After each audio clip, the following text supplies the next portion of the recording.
இருந்தாலும் இந்தியா எந்த மதமும் சாராத ஒரு நாடு. அதுபோலதான் 1000 மதங்கள் இருந்தாலும் அரசியல் கட்சிகளில் எந்த மதத்தையும் சாராத கட்சி இந்திய கம்யூனிஸ்ட் கட்சி. இடதுசாரிகள் அதான் அமர்த்தியாச்சன் சொன்னார், ஒரு நாட்டுக்கு இருக்கிற கம்பீரம் காலுக்கு செருப்பில்லாவிட்டாலும் பார்வைக்கு சுமாராக இருக்கிற ஏதோ ஒரு மூலையில் சிகப்பு துண்டு போட்ட கம்யூனிஸ்ட் இடத்தில் அந்த கௌரவத்தை அந்த கம்பீரத்தை பார்க்கிறேன் என்று அமர்த்தியாச்சன் சொன்னார். ஒரு நாட்டுக்குரிய கம்பீரம் இதோ இங்க இருக்கிற தோழர்கள் தலைவர்களுக்கு இருக்கு. மதச்சார்பின்மை எதையும் நாங்கள் சாரவில்லை. இதன் பொருள் என்ன? ஒரு 4 தினங்களுக்கு முன்னால் கூட நான் காரில் பயணிக்கிற பொழுது ஒரு இந்து ஆலயத்தில் சுண்டல் வழங்கினார்கள். வண்டியை நிறுத்த சொல்லி அந்த சுண்டலை வாங்கி வர சொல்லி சாப்பிட்டு பக்கத்திலே வேளாங்கண்ணி சாப்பாடு போட்டால் அதையும் நான் சாப்பிடுவேன். எங்களுக்கு எந்த பேதமும் இல்லை. எங்களுக்கு ஆலயங்களில் தெய்வம் தெரியவில்லை. நம்ம ஈட்டெடுத்த மூதாட்டிகள் தாய்மார்கள் இருக்கிறார்களே, அவர்கள் தான் எங்கள் தெய்வம் என்பதை எங்களால் விளக்க சொல்ல முடியும். நான்தான் கோயில், நம்ம ஈன்றவர் தான் தாய் கடவுள். இந்த கொள்கை எங்கள் கொள்கை. அதற்கு மேல் ஒரு ஆலயம் இல்லை, இந்த நாட்டுக்கு மேல் ஆலயம் இல்லை, நாட்டுக்குள் தான் ஆலயம்.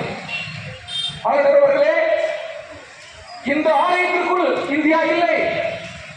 இந்தியாவுக்குள் தான் 1 கோடி இந்து ஆலயம் இருக்கிறது. தேவைப்பட்டால் இன்னும் 10 கோடி இந்து ஆலயங்களை கட்டலாம், தடையில்லை. கோயிலுக்கெல்லாம் பெரிய கோயில் இந்தியா. எனவே எங்கள் கோயில் இந்தியா என்று ஆளுநருக்கு இந்த வேலையிலிருந்து உறக்க சொல்கிறோம் கம்யூனிஸ்ட். எனவே தோழர்களை, நண்பர்களை, புது சட்டங்கள் கொடியை ஏற்றக்கூடாதா? தெருவில் போக்குவரத்துக்கு தடையாக இருக்கக்கூடாது, அவ்வளவுதான். உச்சநீதிமன்ற வழக்கில் இருக்கிறது. உச்சநீதிமன்றத்தை மதிக்கிறோம். இந்தியா உலகத்தில் டான்ஸ் ஆஃப் டெமோக்ரஸி என்பார்கள். இந்தியா நாட்டியம் புரிகிற ஜனநாயகம். இந்தியாவுடைய ஜனநாயகத்தை ஃபெஸ்டிவல் ஆஃப் டெமோக்ரஸி என்பார். இந்த ஜனநாயகம் திருவிழா. அரசியல் கட்சிகள் கொடியில்லாமல் தேர்தல் நடத்தினால் வெறிச்சோடி போய்விடும். விழாக்கள் இல்லை என்றால் ஊர் வெறிச்சோடிடும். ஏதோ விழா நடந்து கொண்டே இருக்க வேண்டும், அதான் ஊர், அதான் நாடு. கற்பனை செய்து பாருங்கள், பிறப்பது முதல் இறப்பது வரை விழாக்கள். விழாக்கள் இல்லை என்றால் விருப்பம் இருக்கிறதா இல்லையோ? விழா மனிதர்களை ஒன்றுபடுத்துகிறது. விழாக்கள் உறவை தேடுகிறது. விழாக்கள் நட்பை தேடுகிறது. எனவே சட்டபூர்வமாக விழாக்கள் நடத்தலாம் என்பது இந்திய சட்டம்.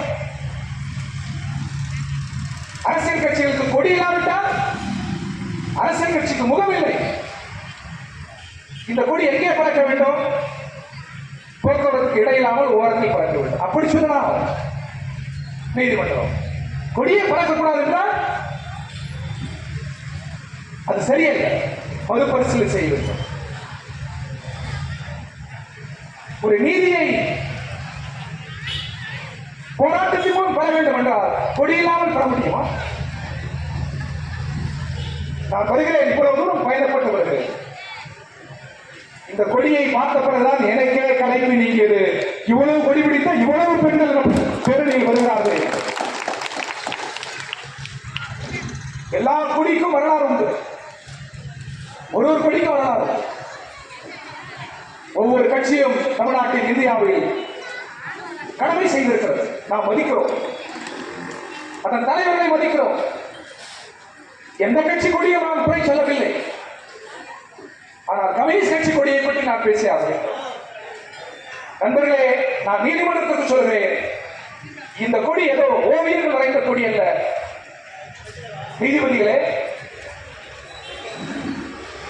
உரிமை போது சிகாகோ நகரில் 8 மணி நேரம் வேலை கட்டு உழைக்கிறவன் போராடினான். அவன் பிடித்திருந்த கொடி வெள்ளை கொடி. முதலாளிகள் கோபப்பட்டு தொழிலாளர்களை அடைக்கிறார்கள், சுட்டார்கள். வெள்ளை கொடி பிடித்த தொழிலாளியை சுட்டு சாகடித்து அவன் பிடித்த கொடியை சிவப்பாக்கிறார். எங்கே? சிகாகோவில்.